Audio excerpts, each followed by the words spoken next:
Hey YouTube, Tarsot Commander hier. Willkommen zur nächsten Folge von 100 Kills.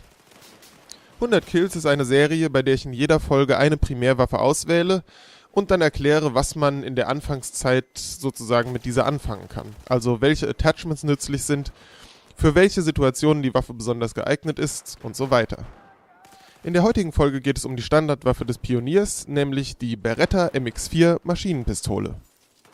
Dass Maschinenpistolen die Standardwaffe der Pionierklasse sind, ist ja eine Neuerung in Battlefield 4, nachdem der Pionier in Battlefield 3 die Karabiner exklusiv für sich hatte, die nun für alle Klassen zugänglich sind.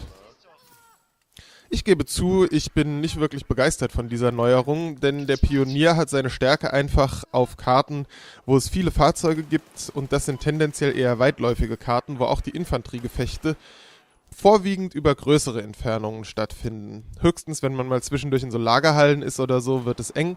Aber ansonsten ist es schon gut, wenn man eine Waffe hat, mit der man auch aus größeren Entfernungen gegnerische Soldaten treffen kann. Und das ist mit Maschinenpistolen ein bisschen schwierig. Da bildet die MX4 natürlich keine Ausnahme. Und mit einer Genauigkeit von 0,4, wenn man durchs Visier zielt, ist es nicht sonderlich einfach, Ziele auf große Entfernungen zu treffen.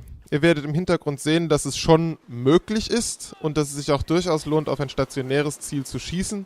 Aber um einen Kill zu kriegen, sollte dieses Ziel am besten bereits verwundet sein oder wirklich ganz lange stehen bleiben, ohne sich zu bewegen.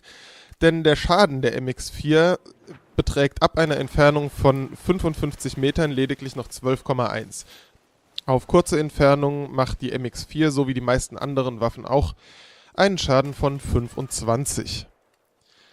Die Fluggeschwindigkeit der Kugeln beträgt gerade mal 390 Meter pro Sekunde, was es sehr schwer macht, bewegliche Ziele auf Entfernung zu treffen.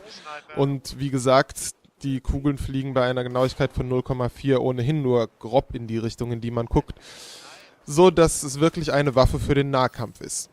Da schlägt sie sich auch ziemlich gut. Die Feuerrate beträgt 830 Schuss pro Minute und wie gesagt, bis zu einer Entfernung von 8 Metern beträgt der Schaden 25. Das heißt, man kann einen Gegner mit 4 Kugeln killen.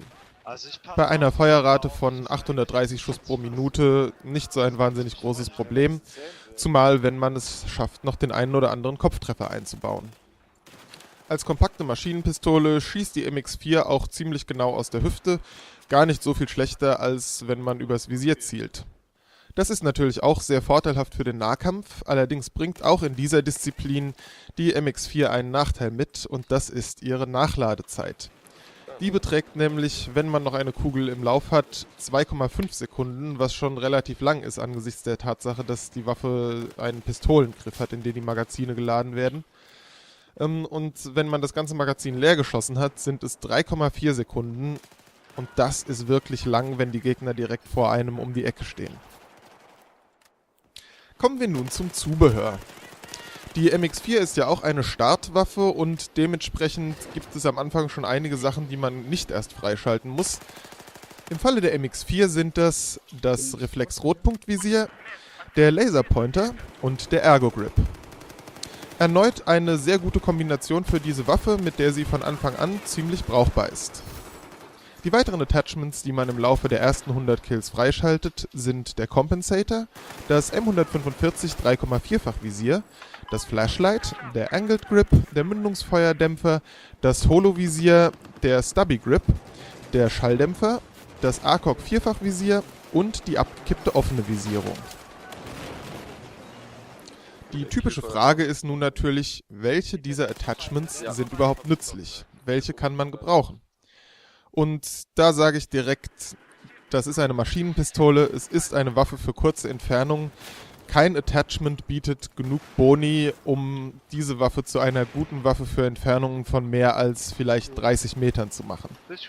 Dementsprechend bin ich der Meinung, die ganzen Sachen in Richtung schwerer Lauf und Angled Grip und derartiges, die die Genauigkeit auf große Entfernungen verbessern, kann man ziemlich vergessen, denn mit ihrem erbärmlichen Schaden auf große Entfernungen wird die Waffe dadurch auch nicht wahnsinnig gut werden.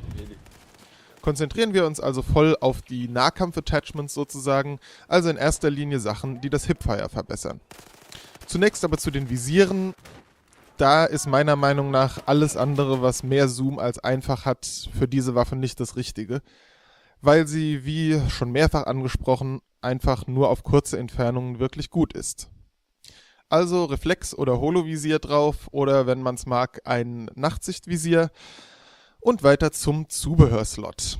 Da gibt es jetzt wirklich mehrere Optionen. Wie ihr seht, habe ich die ganze Zeit den Laserpointer benutzt, weil ich in der Regel nicht wusste, in welchen Situationen ich sein werde vorher, weil ich die Pionierklasse ausgewählt habe, wenn noch mit allem zu rechnen war sozusagen, vor allem dass Fahrzeuge kommen.